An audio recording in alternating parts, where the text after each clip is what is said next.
Okay, first of all, nasa perspective tayo ng utak natin na may mga ganitong trades na talaga. Okay, parang waste of energy na if kung magko-comment pa tayo sa ilalim na parang ano ba naman tong PBA na to, yung mga trades, blah blah blah. Itong mga trades na to, nangyayari na talaga to for ilang decades. Wala na tayong magagawa. Sayang lang energy. So, ang gusto kong itakal sa video na to instead, kung bakit despite having the ability to get good players at will, ang SMC, nakagaya din ng MVP by the way. Wala rin silang pinagkaiba sa isa't isa. Quick tangent lang. Very ironic and funny for me to see, mga nagko-comment sa Facebook, magrereklamo, 'di ba? Hingebra, San Miguel, lagi na lang gahaman, etc. Pero yung championship core naman ng TNT, na most of the comments, yun ang sinusuportahan nila, MVP group supporter sila, na yung championship core, na si Mikey Williams tsaka Calvin Aftana, parehas galing NLEX back-to-back picks 3 and 4. Tapos sinambata kay Brandon Rosser, parehas galing Blackwater. So pare-parehas lang lahat yan, wala namang pinagkaiba, unless Rain or Shine fan ka or Converge. Yun, okay lang yun, may karapatan yun kung Rain or Shine fan. That's why I said earlier na hindi na productive kasi wala wala tayong magagawa yun na talaga yun And anyway, my point is that ang pinakamalaking reason kung bakit as of late hindi ganun ka-successful mga SMC teams ay dahil chapsuy sila mag-distribute ng players. Pinakabago ay si William Navarro na punta sa Magnolia galing Northport. Which by the way, nakakatawa ang sabihin pero finally nabibigyan na rin ng blessing ni Boss Alcio ang Magnolia Hotshots after a long time. So ang kapalit ni William Navarro was Calvin Abueva, Jeric Balanza, and isang college player galing Northport, Batanguer. So, si William Navarro, this conference, currently having a breakout conference. Almost 21 points, almost 11 rebounds, almost 2 assists per game. 6'6", versatile forward, can do a lot of things. Kumbaga, parang may pagka-prime Nick Batum siya, ganon. Na big forward siya, pero may pagka-point forward. Pinaka-biggest asset niya for me, in my opinion, is yung IQ. Magaling siya pumasa. Alam niya paano mag-develop yung play. Si Abueva naman, this conference, medyo may edad na rin naman kasi 37 years old. Hindi na to yung Abueva nung Phoenix. Abueva nung Alaska. Currently averaging 8 points and 5 rebounds per game. So, gumawa ako ng flowchart kasi ito yung gusto kong pag-usapan talaga. Ito yung tatlong SMC teams, okay? Meron tayong mga needs na ilalagay natin and then yung mga bagong players galing sa mga farm teams sila or mga pinaikot. So, for SMB, gusto ko simulan sa SMB, okay? Gusto ko simulan kay Lucero. Okay na yung Lucero. This is a good trade for them. Nakikita naman natin ngayon on bakit. Kasi bagay si Lucero sa sistema ng Magnolia na very pesky. Diba? And then, medyo, kasi sila pesky pero wala masyadong athletic players. So, having Lucero there, diba, changes their game. And adding another versatile forward is also a good trade for them. Pero, kung titignan natin as a whole, kumbaga, kung gusto nila maging malakas lahat ng teams nila, maging competitive tong tatlong teams na to, I feel like parang may konting shuffling na kailangan mangyari. 'Di ba? First of all, SMB, anong meron ng SMB rather? Junmar Fajardo, meron sila niyan. Anong kailangan ni Junmar? 'Di ba? Kailangan niya ng Arwin Santos. For the longest time, tinatry ng SMB maghanap ng Arwin Santos. Pero hindi lang naman kasi pagiging stretch 4 ang pagiging Arwin Santos and pagiging magaling manupalpal.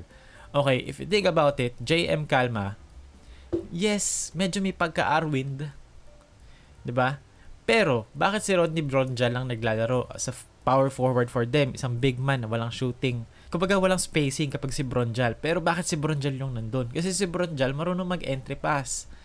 So, ang kailangan ng SMB, entry pass. So, napoprovide ba ni Calma? Hindi. And then si Wami Chongso naman, nakuha nila from Terra Firma, another ball handler na may Napoleon complex na makikipag-agawan lang kay CJ Perez, or kung di man siya makipag-agawan, nasasayang na yung spot-up shooter. Then, when we look at Magnolia Hotshots, meron na silang Save Lucero, athletic forward, pero yung guards nila, meron silang Paul Lee, Jerome Lastimosa, tsaka Mark Andy Barocami. Tatlo silang guardia, isang bata, isang inconsistent, tsaka isang consistent na may edad na din, kagaya ni Paul Lee. So, I feel like, in my opinion, Awami Chongson would have been a better fit for Magnolia. Kasi, kung iisipin mo, nakakuha na kayo ng Lucero, and then meron pa kayo isang dynamic guard na kayang umiscore. Kumbaga, hindi na kay Pauli lang iaasa yung offense from the guards. Yes, may Jerome ka, but still, maaga pa rin naman Si RJ naman, for Hinebra, meron pa rin naman siyang Scotty Kumbaga, maganda sana to have Jerome, but be mentored by Wami Chongson. And then si William Navarro, siya ngayon yung pupunta sa SMB para maging Arvin Santos. Kasi si William Navarro, stretch 4, can rebound, can defend, can also make that entry pass na mahalaga para sa isang Junmar Fajardo. So you made, kung isa-swap mo si Wami tsaka si William Navarro, ginawa mo Magnolia Hotshots, mas dynamic kasi meron na silang guard na scorer, meron silang versatile forward, and then na SMB, meron silang stretch 4 na marunong mag-entry pass. And then JM Calma, hayaan mo na yan. Kasi malakas naman SMB, hindi na kailangan pa ng players. For Ginebra naman, Stephen Holt, yes, defective, pero still, makes sense. RJ Barrientos, small guard, mas okay ba kung big man kinuha nila? May Isaac sila na injured. So, for Ginebra, I feel like it is not about the trades. It's about how they use the players. Kasi, yes, pwede natin sabihin, okay, Stephen Holt mas pang SMB, which is true, by the way. Mas pang SMB yung talent ni Stephen Holt. Pero it kind of works. Pero at the same time, not perfect. So, kumbaga, if ever, okay, let's just say, kung si Arvin Tolentino babalik pa ng PBA, kung babalik pa si Arvin ng PBA, okay, kunyari lang ha, imagine na natin, Zave Lucero, Magnolia, William Navarro, SMB, si Arvin babalik ng Ginebra, and this is Stephen Holt, defective naman, di ba? Alisin na muna natin sa picture. So ngayon, yung tatlong wings na yon na 6'5", 6'6", na magkakaiba ng skill set, nahiwalay mo sa tatlong SMC teams mo ngayon. So now, Magnolia, may Save Lucero, San Miguel, may Arvin Santos na Joe Devans mashup remix to 2025. Then yung Ginebra San Miguel, meron silang scorer. Kasi Stephen Holt ayaw umiscore. So now, tatlong teams mo ngayon, nakakain. Kasi meron kang entry passer dito, lagyan na natin EP, meron kang scoring wing, na pag all Filipino, 'di ba? Papalit kay Brownlee. And ito, meron kang dynamic guard. So kumbaga, everybody wins. So, ang hirap kasi ngayon sa SMC, like for example, SMB, may Jeron Teng. Anong role ni Jeron Teng doon? Wala naman siya shooting eh.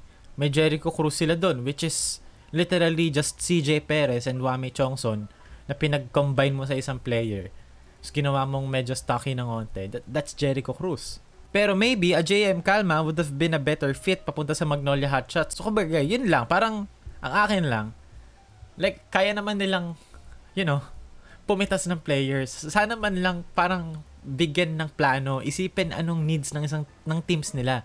Kasi, kumbaga, yes, lumakas Magnolia, pero yung ilalakas nila ngayon, medyo may ceiling siya. Kumpara sa, i-maximize mo yung kung anong kayang gawin. Like, Magnolia would have been so much better kung nagkaroon sila ng scorer na kayang umiscore ng 20 points every game. And then San Miguel would have been so much better kung magkakaroon sila ng stretch 4 ala Arvin Santos to maximize everyone. And then Ginebra, hayaan nyo na yan hanggat naka-triangle yan, hindi yan lalakas. Hindi yan lalakas hanggat hindi nagpapalit ng opensa.